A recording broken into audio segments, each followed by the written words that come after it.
বিমান বাংলাদেশ এয়ারলাইন্সের ব্যবস্থাপনা পরিচালক ও প্রধান নির্বাহী কর্মকর্তা শাফিকুর রহমানকে গ্রেফতার করেছে পুলিশ। গতকাল রোববার রাতে রাজধানীর উত্তরা ৯ নম্বর সেক্টর এলাকার নিজ বাসা থেকে তাকে গ্রেফতার করা হয়।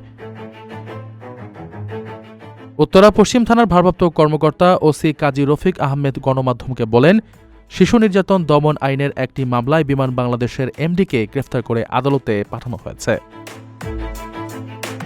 পুলিশের একটি সূত্র গণমাধ্যমকে জানায়, শফিকুর রহমানের বাসায় একটি শিশু গৃহকর্মীর কাজ করে ওই গৃহকর্মীকে দীর্ঘদিন ধরে মারধর করে আসছিলেন তিনি। ওই শিশুর পরিবার থানায় মামলা করলে পুলিশ গতকাল রাতে তাকে গ্রেফতার করে।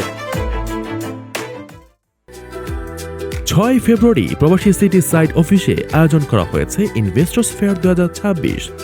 ভিডিও কলে মিলবে ফ্রি ওমরা সুযোগ সহ অবিশ্বাস্য সব উপহার। দিনব্যাপী এই আয়োজনে শিশুদের জন্য থাকবে আনলিমিটেড ফান রাইড, আর বড়দের জন্য মনোরম নৌকা ভ্রমণ ও কলাপাতায় পরিবেশিত লাঞ্চ। মাত্র ১০,০০০ টাকায় বুকিং। আরও বিস্তারিত জানতে যোগাযোগ করুন স্ক্রিনে দেওয়া নম্বরে।